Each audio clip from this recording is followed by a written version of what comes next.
session 10 of our upcoming main examination, demography, population geography, and we have decided to take paper 1 and 2 together. Though normally we are taking up the individual papers, there is a reason to it. And that reason is the overlap, because you need to understand that India officially, of course not by government of India, because our census is significantly delayed, India is under UNFPA defined to be the most populous country of the world. And whenever I am learning anything about demography, I cannot keep aside India. And that kind of prominence that India is incorporating, whether it is oriented towards workforce, whether it is oriented towards increasing longevity, gender inequality, I have got precisely every possible characteristics in terms of challenge, in terms of potentiality that relates with India. So when revising, of course when preparing you should take it separately, but when revising there is an important overlap that you can easily encash on. And that was the reason that I decided to take population geography of paper 1 and 2 together. Now when I take reference of demographic study, आप सबको पता है कि demographic study में जो elementary overlap है paper 1 and 2 में, हम कल्चरल सेटिंग नहीं बोल रहे, हम पॉपुलेशन ज्योग्राफी बोल रहे हैं। तो लैंग्वेज, रिलीजन, कल्चर, जिसको हमने थॉट से भी अलग रखा हुआ है, उसके बारे में हम बात नहीं कर रहे हैं, पॉपुलेशन के बारे में बात कर रहे हैं। तो जो एक पॉपुलेशन के जो कन्वेंशनल डोमेन पर हम चलें, तो कन्वेंशनल डोमेन में you need to take into reference some point which is absolute overlapping, जैसे growth and distribution of global population, Indian population, demographic attributes, world and India, migration, causes, consequences. I find them to be overlapping. But in both the papers, there are certain aspects which are unique, which are something that is defined to it. Like we have health indicators that are being defined in paper 2, and in paper 1 we have got quality of life, concept of well-being, population as social capital. But as we have been noticing the nature of questions that have been asked in examination, आपसे बिल्कुल ऐसा question पूछा जा सकता है, population as social capital in context of India. तो वो overlap is always possible, and whenever you are taking the revision you should take the case studies, wherein I always advise paper 1 case studies can include India, because ultimately India is also in world, but it cannot be only India centric if the question is not demanding, because only India centric you are answering questions to paper 2 rather than paper 1. तो अपने approach of answer writing को इस तरह से एकदम mold polish करना है that it comes up with a crisp information and desired information as per the asked question. ठीक है, तो हम शुरू कर रहे हैं जो conventional domain है। टॉपिक्स बहुत डिफाइंड है यहाँ पर, और उनका जो प्रिपरेशन है वो भी बहुत डिफाइंड परव्यू में है, तो इसमें रिस्ट्रिक्शन कम्स है। और अगर आप उनके नेचर ऑफ क्वेश्चंस देखो, क्योंकि डेमोग्राफिक अपडेशन आया नहीं है, तो direct questions on growth, distribution, numbers have significantly decreased. Right, so I begin up with the conventional block one by one. So if I take up the block 1, that is growth and distribution of population.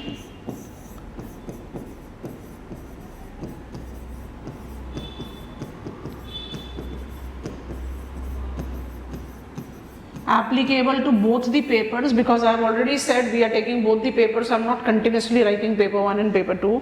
You have to take to your understanding that growth, the trend in terms of global purview, has to be associated with J curve. And in terms of population, you have to, that is India, you have to take it up in reference to census, and you can easily begin from beginning of 20th century. क्योंकि beginning of 20th century से जब हम growth purview of population को judge out करते हैं, it gives me a logical purview of how India has entered, how do I justify it, that India has entered growth with stability. तो ये आप जब रिवाइज करो तो जे और डेमोग्राफिक ट्रांजिशन, हम जब causes of 19 census data 1901 to 21, 21 to 51, 51 to 81 and 81 onwards, there has been the recognizable decrease in the fertility, with India continuously decreasing decadal growth rate of population from its highest touch level 24% between 1971 to 81 censuses to present some 17%. Person. सो आप इस तरह का demarcation लेंगे तो आप एक chronology बहुत clearly divide out करते हैं। जे कर 1950s exponential growth, population projections 2024 justifying that global population stability is around the corner. How? There has been the beginning of decline in fertility, माने global demographic cycle भी जो है वो आपका growth with stability पर आ चुका है। तो आप इस तरह से ट्रेंड को डिफाइन आउट करें rather than going on what comes from textbook कि पहला बिलियन पॉपुलेशन कितने समय में बढ़ा और दूसरा बिलियन पॉपुलेशन कितने समय में बना। वो बहुत फैक्चुअल है, एक लाइन में लिखा जा सकता है, but that doesn't create quality of answer. As geographers हमारे लिए जो ज़्यादा इंपॉर्टेंट है वो है पैटर्न। जब आप पैटर्न की बात करते हो तो आप ग्लोबल परव्यू में हमेशा टेक्निकल टर्म का इस्तेमाल करेंगे। टेक्निकल टर्म के इस्तेमाल करने से क्वालिटी ऑफ आंसर इंप्रूव होती है। We identify ecumen world, habited world. Habited world can be ecumen, sporadic ecumen, non-ecumen. Ecumen में आप इंक्लूड नहीं करते हो uninhabitable locations। तो जब आप कहते हो ना कि ग्लोबल परव्यू में मेरे पास है ecumen versus sporadic ecumen, I'm not rewriting ecumen versus non acumen, तो इसको आप इंडियन कंटेक्स्ट में किस में डिमार्केट कर सकते हो, जो हमारा सेंसस का डेफिनेशन है, डेंस क्लस्टर्ड, स्पार्स क्लस्टर्ड, और ये तो खैर इराटिक इक्वेशंस हैं तो ये तो इसमें एक्सेप्शनल परव्यू है। माने जब हम बात करते हैं some of the and it has to be on the political front. Paper 1 में you identify the study that has to be in a regional domain, that which are the areas that are identified to be ecumen with population density of more than 100 persons per square kilometer. It is West Europe, it is East Asia, it is South Asia, it is East Central Anglo America. पर जब आप Indian context में बात करते हो तो आप reason की बात नहीं करते हो, आप पॉलिटिकल एंटिटीज लेते हो। Region, I have got data table that doesn't come for mountain plateau plain, data comes up for states and union territories. So all union territories except Andaman Nicobar Island, entire belt of northern India along with 4 peninsular states, Tamil Nadu, Kerala, Goa and Jharkhand are in dense clustered domain। तो ये जो एक बहुत as I said it's a conventional head, और मेरे पास updation है ही नहीं India का 2011 सेंसस के बाद। जो मेरे पास 2024 का पॉपुलेशन प्रोजेक्शंस है, I can not apply it wholesome. जहाँ पर मुझे कुछ updation to justify the policy initiative लेना होता है, I can take it as sample, but it can not be the substitute of census data table. तो आप इसको इस तरह से रिवाइज करो, ये पॉइंट ऑफ रिविजन बहुत इंपॉर्टेंट है। I never advise you to leave any topic, any concern, you must take in to your consideration every topic, and growth and distribution बिल्कुल उसी टॉपिक के कंसर्न में काम कर रहा है। Demographic attributes, when I take reference of demographic attributes, I take support of UNFPA। Her point अपने आप में बहुत इंपॉर्टेंट है, किसी भी पॉइंट को मिस नहीं करना है, और यहीं से काफ़ी सारे एप्लीकेबल डोमेन भी इवॉल्व होते हैं, both paper 1 and 2।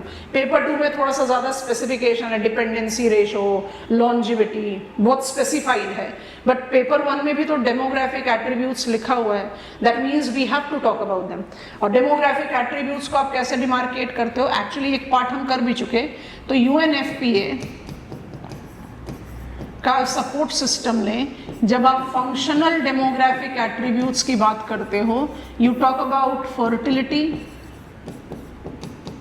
Mortality and migration. सब अपने आप में एक क्वेश्चन डोमेन है। International migration, international migration, inter regional migration, intra regional migration, inter sectoral migration, intra sectoral migration, causes, consequences, दोनों ही पेपर में एप्लीकेबल है। और जब हम पॉलिटिकल ज्योग्राफी को डिस्कस कर रहे थे तो हम लगातार ये बात कर रहे थे that we have got a question which is asking us to take up how the modifying nature of global diaspora is generating geopolitical imprint, so that has to do with migration consistent.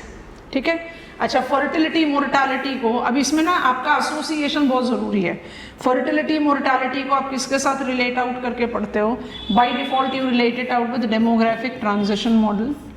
इसमें आपको सारे rates के बारे में पता होना चाहिए, whether I talk about total fertility rate, whether I talk about crude birth rate, because ये important domain है.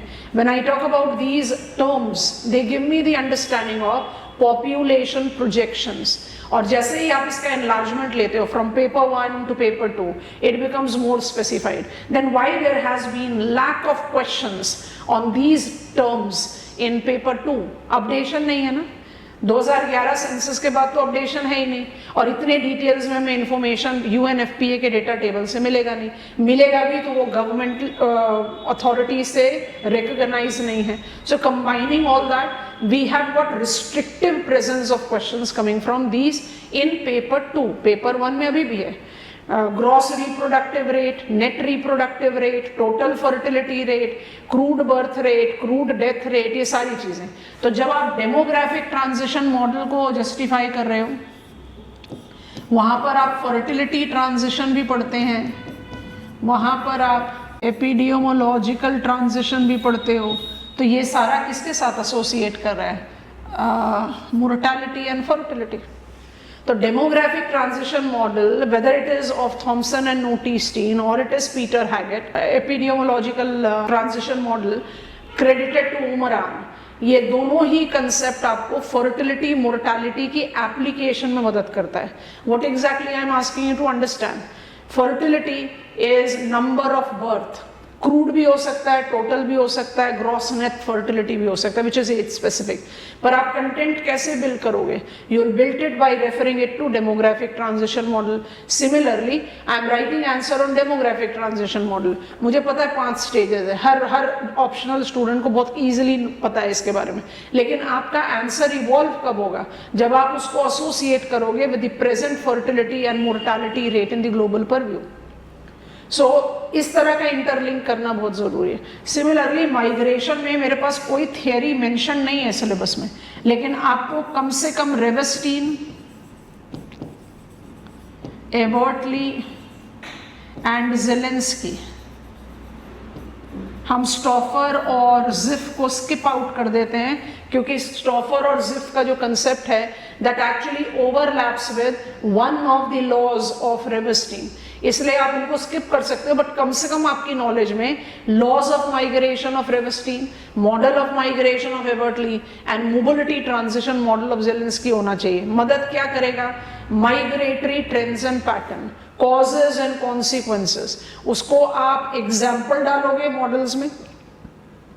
You are writing answer on critically examine the validity of Everett Lee migration model. Concept build कर दिया. अब आप उसके जब answer evolve out कर रहे हो तो आंसर कहाँ से आएगा? Real term, causes and consequences of migration. क्योंकि एबर्टली के कंसेप्ट में एक ही तो लिमिटेशन है ना, it doesn't give me justification for real push. बाकी सारे एस्पेक्ट पे तो एप्लीकेबल है. तो प्लेंटीफुल एग्जांपल्स मिलेंगे. ये ओवरलैप करना बहुत जरूरी है, बहुत जरूरी है. And as I am talking about models, अब थोड़ी देर में आते हैं मॉडल्स पे. तो मेरे फंक्शनल वेरिएबल्स ये हो गए. फंक्शनल वेरिएबल्स के साथ आपको स्ट्रक्चरल वेरिएबल्स भी पढ़ने होते हैं. एट्रीब्यूट्स के बारे में बात करें, अभी इसको एनलार्ज कर रहे हैं थोड़ी देर में. जब आप स्ट्रक्चरल वेरिएबल्स के बारे में बात करते हो तो पॉपुलेशन साइज, पॉपुलेशन डिस्ट्रीब्यूशन. तो पॉपुलेशन साइज और डिस्ट्रीब्यूशन तो ग्रोथ और पैटर्न के साथ हो ही गया. तो आप attribute as what is the size of the global population और Indian population, what is its distribution, इसको तो आपने जस्टिफाई कर ही दिया with growth and distribution of the population. इसके बाद जो वेरिएबल है which is referred as population composition, ये मुझे एक बहुत बड़ा बल्क देता है सिलेबस का, because I have to talk about both age and sex composition here. And when I take into reference age and sex composition, I get plentiful content of my syllabus. तो demographic attributes आपका principal block of revision होना चाहिए with population. और यहाँ पर ना pros and cons with examples. Now I am trying to make you understand it. उसके बाद फिर बाकी थियरीज के बारे में ऐड ऑन करेंगे, बट अभी हम बात करना चाहते हैं डेमोग्राफिक एट्रीब्यूट्स की. जब आप डेमोग्राफिक एट्रीब्यूट्स में एज एंड सेक्स कंपोजिशन की बात करते हो तो एज में आपके जनरल स्टडीज को भी कंबाइन कर ले रहे हैं. हमें डेमोग्राफिक विंडोज, हमें डेमोग्राफिक विंटर्स जैसे टर्म्स मिलते हैं. डेमोग्राफिक विंडोज को relate with working age population and demographic winters associate with geriatrics, old age people. Increasing life expectancy worldwide has generated immense growth in the dependent population, and that immense growth in dependent population is correlated with increasing share of old age people. और old age people को 2050 तक project किया जा रहा है that it will be more than 20% of the total population share. और children population जो है वो लगातार कम हो रहा है. That means globally we are at that stage right now where we are sitting on demographic windows, where we are having the probability of mobilising demographic dividend worldwide. Of course Europe ageing, Japan aged population, कुछ regions है जहां पर geriatrics is reality, but in majority of the habited locations of the world we are having demographic windows. India is also the case. Geriatric शुरुआत हो गई, life expectancy India में भी बढ़ी है, लेकिन लाइफ एक्सपेक्टेंसी इंडिया की definitely is lesser compare to the developed world. When I take up the average life expectancy in India, we are taking it up to be plus 70, है ना? Globally, I identify it to be 80 and 85 plus with the developed world. So आप जब ये terms को encounter करते हो, which goes with the structural demographic variable, आपके content building के लिए data table काम आता है. लेकिन data table से आप सिर्फ examiner को कुछ point of introduction and content building दे सकते हैं. उसके बाद you have to interpret it with the comparison of your understanding of demographic attribute. तो ये चीज़ें बहुत important है. जब हम सेक्स रेशो की बात करते हैं by default age composition study, आपको समझना है, अब ये आपके जनरल स्टडीज में भी आता है, इक्वालिटी एंड इक्विटी. कई बार ये टर्म का इस्तेमाल कर चुके. I need gender equity rather than equality, क्योंकि when I talk about say out of context example दे रहे हैं, when I talk about reservations in our country, it is not to generate equality. Equality तो injustice create करेगा, क्योंकि there are the quarter of the population which have been suffering because of distinctive socio cultural implications on them for generations. तो उसको overcome करने के लिए मुझे equity चाहिए, इक्वालिटी नहीं चाहिए. The gender empowerment, because it has been identified officially by United Nations Fund for Population Activities, present generation girls in world and future generation girls in world will have lesser freedom than their grandmothers and great grandmothers. We are having a very challenging reverse momentum when it comes on to gender equity.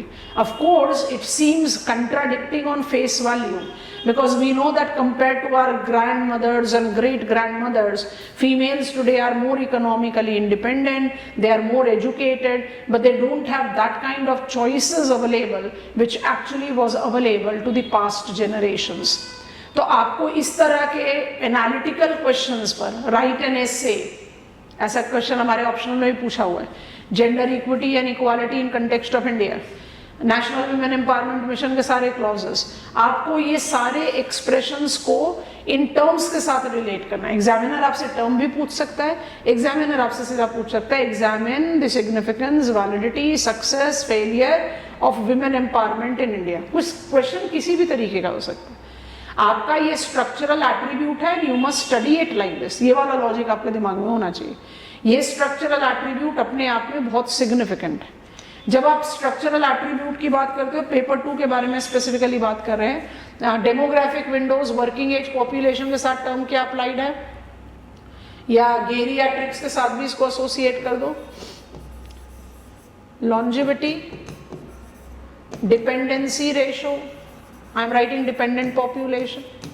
तो India में dependent population अभी ज्यादा कौन सा share है? Children population. कल क्या हो जाएगा? हमारा डेमोग्राफिक विंडो 2035 तक खुला हुआ है, और बिहार EAG स्टेट्स के मुकाबले कंपैरिजन में they are having their demographic windows open till 2055-60. So when I take reference of challenges in world, अब India being the most populous country of the world, by default takes the torch bearing cases or examples. उसको तो आप ignore out कर ही नहीं सकते. तो आप answer paper 1 में भी लिख रहे हो तो भी you can cite example of India. Of course it will depend on what is the demand of the question, we can not generalise it. Demographic attribute से आपको लीड मिलेगा. डेमोग्राफिक एट्रीब्यूट्स के साथ आप सारे थियरीज को एसोसिएट करोगे, और जब हम कह रहे हैं सारे थियरीज को एसोसिएट करोगे तो यहाँ पर आप क्या करेंगे, हम इस पेज को छोड़ते हैं या हम इसी को श्रिंक करते हैं, because I will be utilising some of the things mentioned here. तो आपको क्या जज करना है इसके साथ ही, I will just create out the third step right here. आप हमारे सिलेबस में सिर्फ ये लिखा हुआ है population theories, because many of the theories I have already mentioned, so I just want to have it here. So population theories के बारे में जब आप बात करते हो ना, हमने आपसे ये बात करी थी in one of the earlier sessions, population theories के बहुत लंबी चौड़ी लिस्ट है, और इस बहुत लंबी चौड़ी लिस्ट को आपने ऑर्गेनाइज करना है depending on what exactly is the nature of question. क्योंकि सिलेबस में तो लिखा है माल्थस, सिलेबस में लिखा है मार्क्सियन,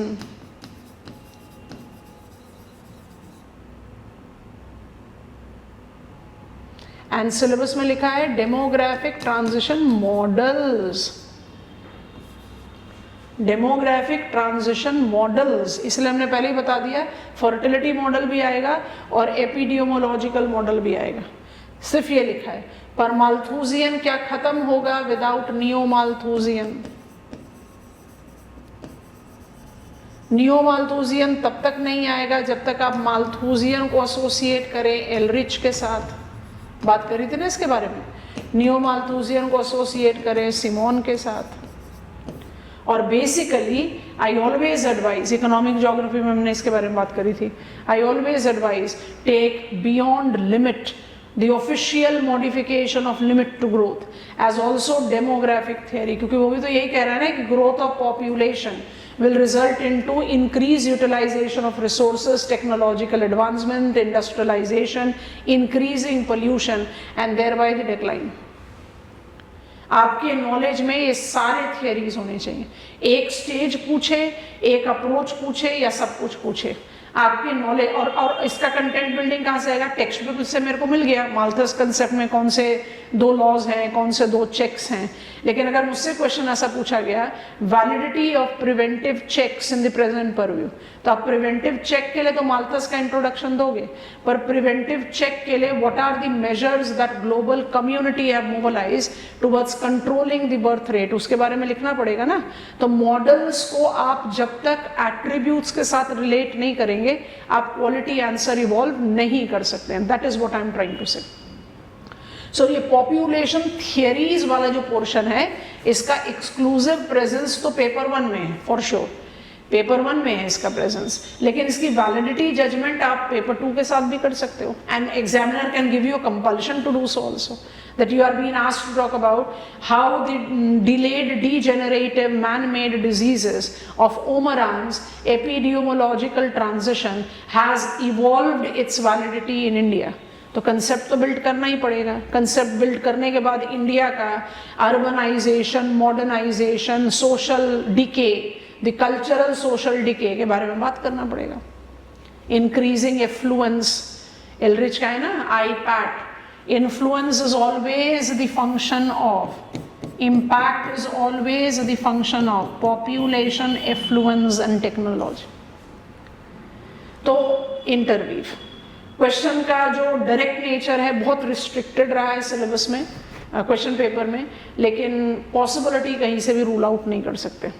माइग्रेशन में भी कंसेप्ट थ्योरी आपको बता दिया है, तो I think this page is done. अब इसके बाद जब हम बात करते हैं डेमोग्राफिक स्टडी पेपर 1, 2 दोनों के बारे में, तो यहाँ पर क्या मिलता है मुझे कॉमन चीज. So I write it as number 4 and I insist that this is more prominent for you to focus.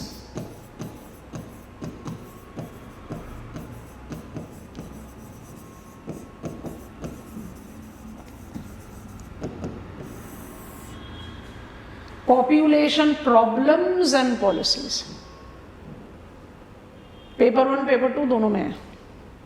Population problem population size के साथ रिलेट करता है, पॉपुलेशन प्रॉब्लम पॉपुलेशन कॉम्पोजिशन के साथ भी रिलेट करता है, जिसमें कॉम्पोजिशन में सिर्फ सेक्स कॉम्पोजिशन नहीं, एज कॉम्पोजिशन भी एप्लीकेबल होती है। एज कॉम्पोजिशन में young age cohort, mid age cohort and old age cohort, सबके लिए एकदम अलग पॉलिसी फ्रेमवर्क चाहिए। अग्री कर रहे हो? साइज के साथ आप बाय डिफॉल्ट लिखते हो antinatalism, because that basically correlate to global population challenge, but we also have pronatalism. जब आप सेक्स एज एज कॉम्पोजिशन की बात करते हो, then you talk about gender parity. Parity ज्यादा अम्ब्रेला टर्म है, इक्विटी और इक्वालिटी तो हमेशा ही चैलेंजिंग है। ये मिथ है, गलत है, नहीं करना। इक्विटी और इक्वालिटी को कभी सिनोनिमस नहीं लेना, रिलेट करते हैं बट सिनोनिमस नहीं है। तो gender parity is an important thing. When I talk about old age cohort, I take geriatrics planning. When I take mid-age cohort, I talk about generating gainful employment. And when I talk about young age cohort, I take into reference generation of health, education of young population. Health के साथ food वगैरह सब include हो गया। Population problems and policies को इस level से अगर आप ट्रीट करोगे तो ये अपने आप ही एक इलाबोरेट काइंड ऑफ आंसर बनेगा। पॉपुलेशन प्रॉब्लम सिर्फ पॉपुलेशन कॉम्पोजिशन के साथ या साइज के साथ नहीं रिलेट करता, या पॉपुलेशन प्रॉब्लम सिर्फ पॉपुलेशन वेरिएबल्स या एट्रीब्यूट्स के साथ रिलेट नहीं करता। It also relate to the factors that correlates with say injustice, food insecurity etcetera, पर उसको आप रिलेट कर सकते हो साइज के साथ। तो अगर आपसे कुछ ऐसा स्पेसिफिक करके पूछ रहा है पॉपुलेशन प्रॉब्लम्स इन वर्ल्ड और इंडिया, तो कोशिश करो कि पॉपुलेशन प्रॉब्लम को साइज और कॉम्पोजिशन की कैटेगरी में ही रखें, क्योंकि within that you can weave up rest of the problem, नहीं तो आंसर बिखर जाएगा। आपने जब कह दिया population size as overpopulation मेरा एक प्रॉब्लम है, तो ओवर पॉपुलेशन के कैरेक्टरिस्टिक्स क्या होते हैं? डिमांड सप्लाई मिसमैच है ना, तो उस डिमांड सप्लाई मिसमैच में अपॉर्चुनिटी का मिसमैच, फूड इनसिक्योरिटी, ये सारी चीज़ें तो होंगी। तो ये सब चीज़ें आपने ऐड ऑन करनी है। इस तरह का ऐड ऑन करेंगे तभी आप अपना क्वालिटी ऑफ आंसर इवॉल्व कर सकते हैं।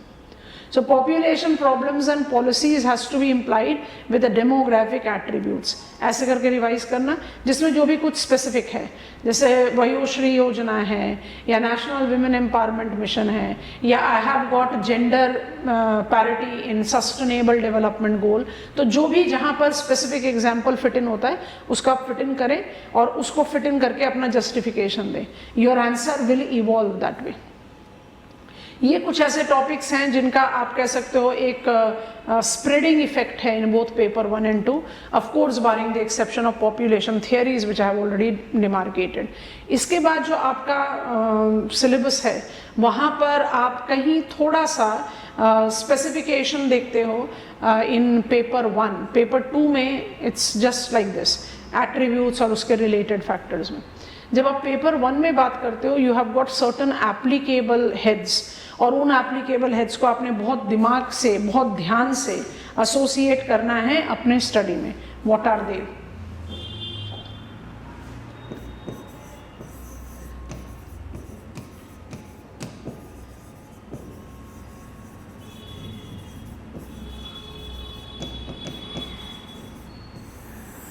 ग्रुपिंग,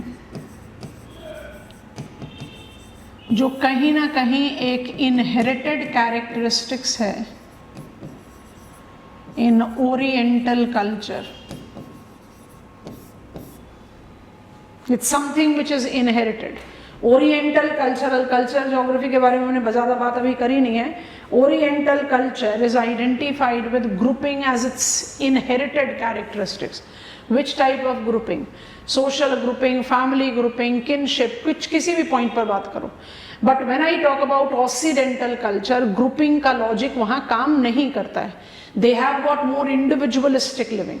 तो जब आप पॉपुलेशन एज सोशल कैपिटल को जज आउट करते हो, you take it up as a new concept largely evolving from sociology, और इस कंसेप्ट का एसोसिएशन किसके साथ है?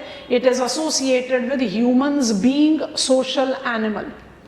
ग्रुपिंग को जब आप ओरिएंटल आइडेंटिटीज के साथ एसोसिएट करते हैं, आप इसको डायरेक्टली रिलेट करते हो विद फेवरेबल मोबिलाइजेशन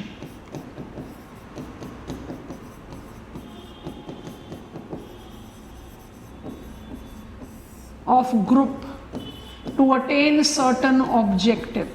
कोई भी ऑब्जेक्टिव जो मुझे कलेक्टिवली अटेन करना है, it becomes easier for us to organise the group because we have got that strong population as social capital.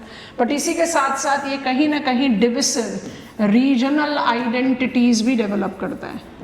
Regional identities अपने आप में एक बड़ा बोल्ड टर्म है which includes everything. Regional identity can be with societal hierarchy, it can be with geographical spaces, it can be with ethnic identities, anything.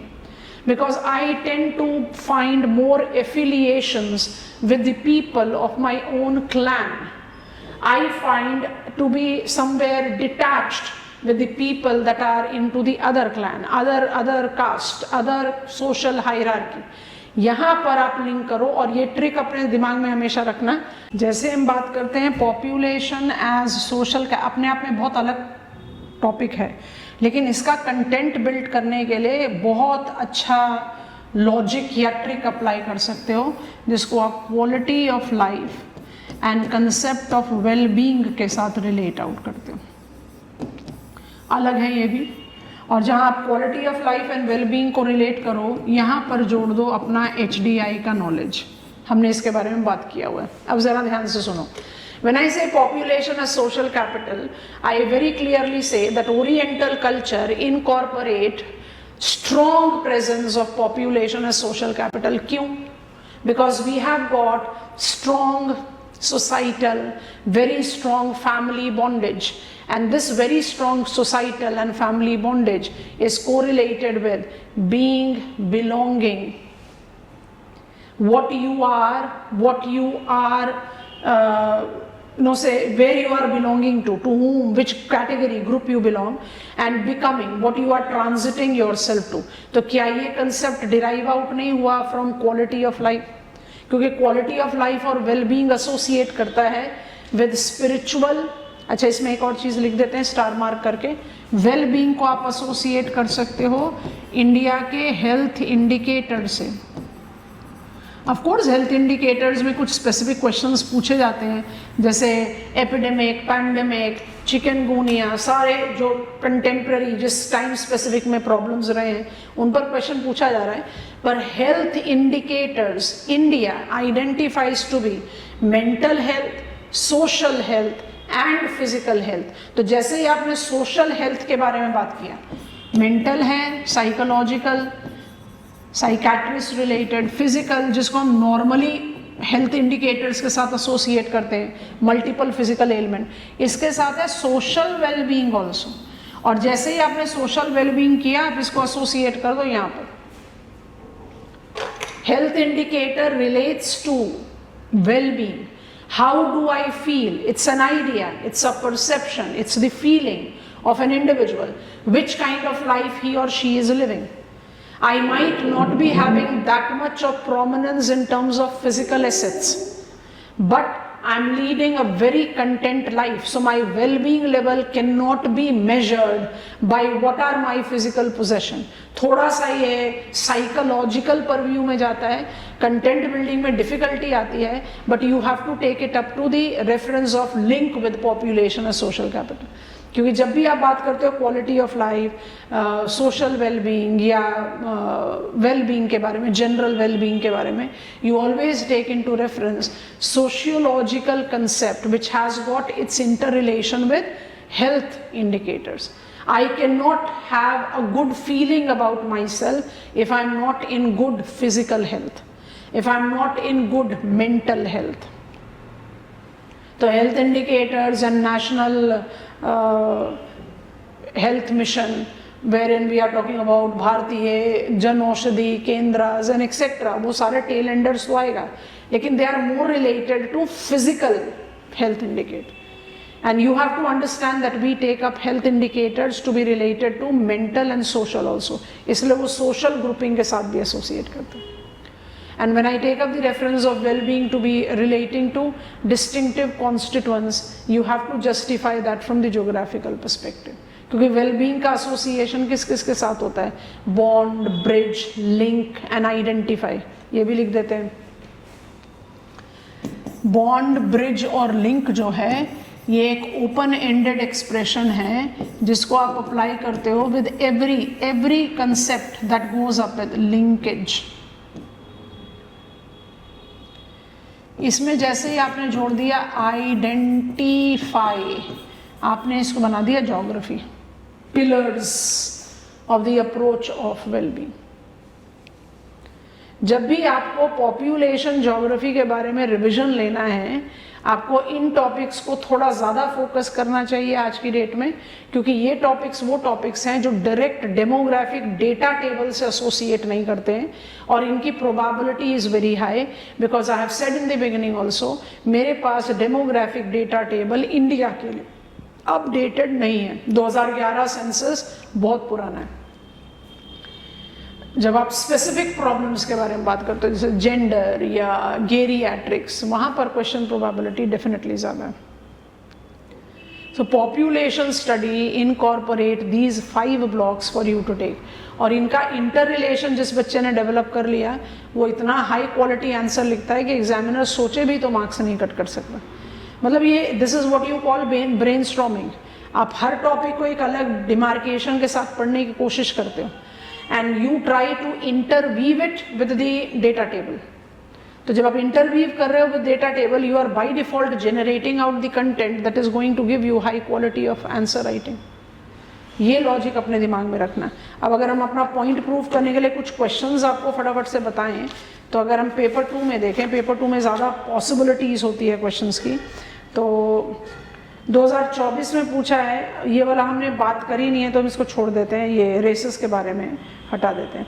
2024 का दूसरा question पढ़ते हैं. Migration is a reflection of regional disparity.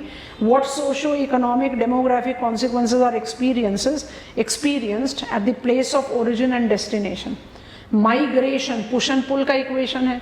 तो आपसे जब पूछा migration is reflection of regional disparity, वो regional disparity real भी हो सकती है, परसेप्शनल भी हो सकती है. आ गया ना एगर स्ट्रैंड.